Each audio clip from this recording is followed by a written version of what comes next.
गरीब के घर आया नया पंखा और फ्रिज। आह आह, क्या हुआ रेखा?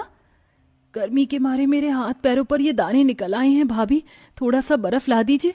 थोड़ा बर्फ लगाऊंगी तो आराम मिल जाएगा। रेखा, गर्मी को देखते हुए उस बर्फ वाले ने अब 100 रुपए की बर्फ कर दी है।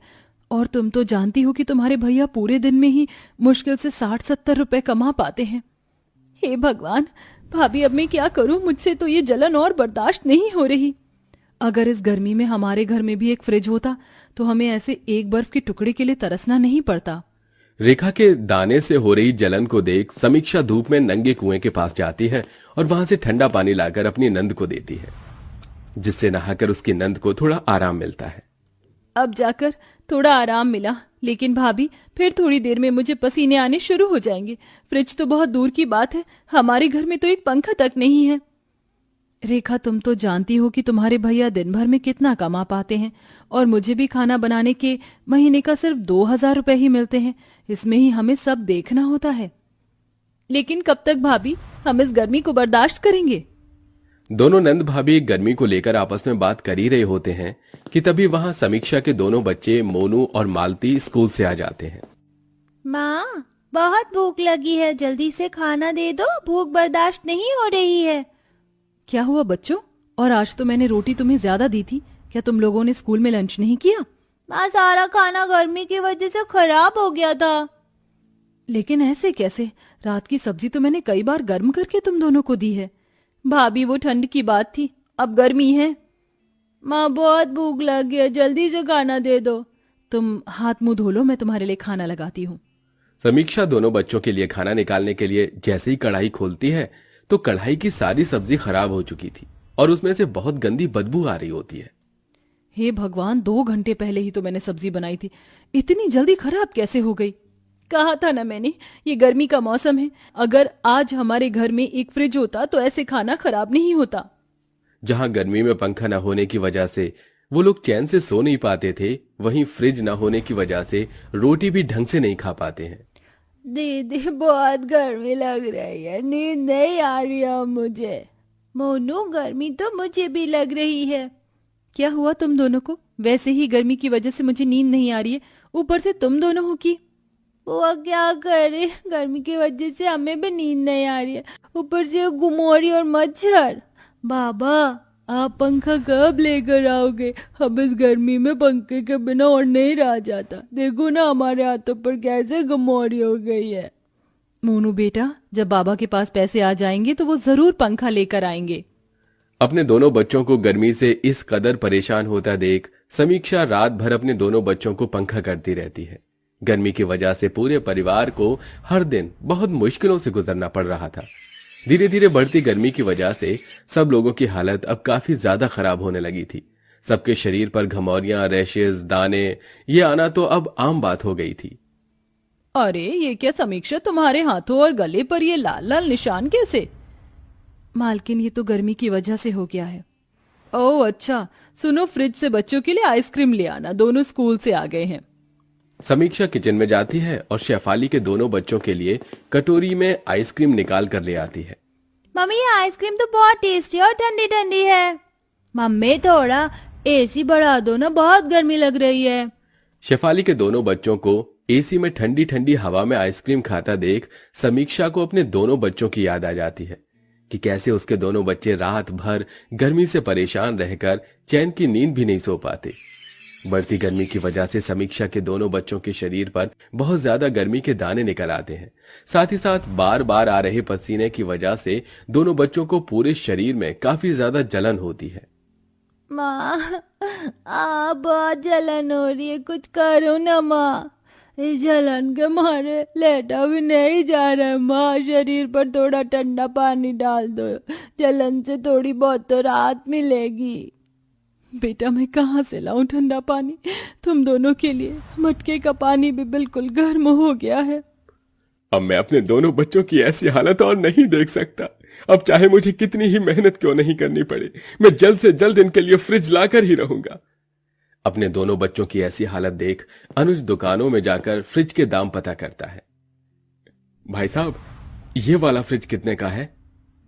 अरे ये पूरे 35,000 रुपए का है। क्या 35,000 का? ये तो बहुत ज्यादा महंगा है। अगर आपको ये महंगा लग रहा है तो आप ये ले लीजिए, ये पूरे 5,000 रुपए का है। सेकंड हैंड है लेकिन काम चलाऊ है। भाई साहब, मुझे आप बस कुछ दिनों की मोहलत दीजिए। मैं जल्द से जल्द 5,000 रुपए इकट्ठा करके ये फ्रिज यहां से खरीद ले जाऊंगा। जहां अनुज पहले मजदूरी का काम करता था, वहीं अब 5,000 इकट्ठा करने के लिए चिलचिलाती धूप में अनुज पत्थर तोड़ने का काम करता है। आह आह आह मेरे पैर। नंगे पैर काम कर करके मेरे पैरों में छाले पड़ गए हैं, लेकिन मैं ऐसे हार नहीं मान सकता। अपने बच्चों के लिए तो मैं फ्रिज ला कर ही रहूंगा।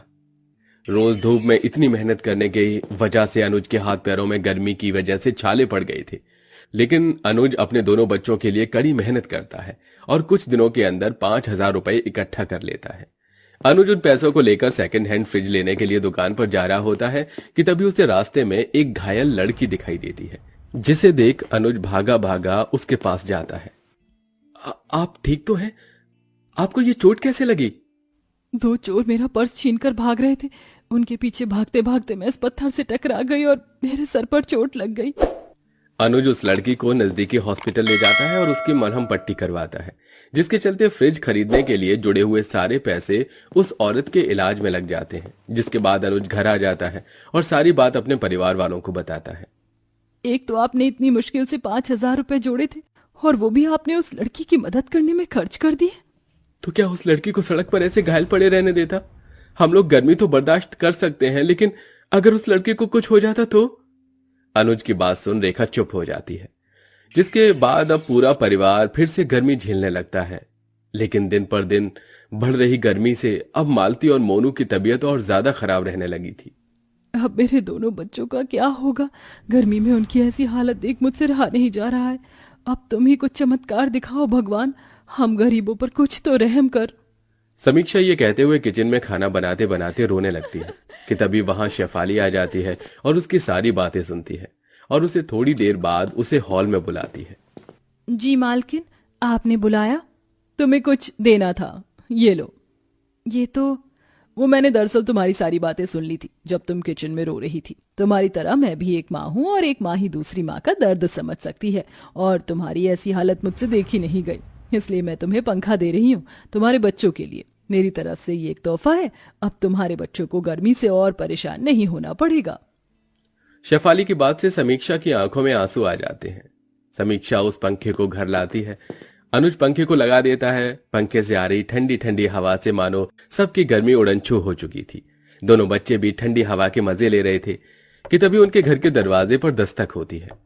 अनुज जैसे ही दरवाजा खोलता है तो उसके सामने वही लड़की को खड़ा पाता है जिसकी उसने मदद की थी। आप यहाँ?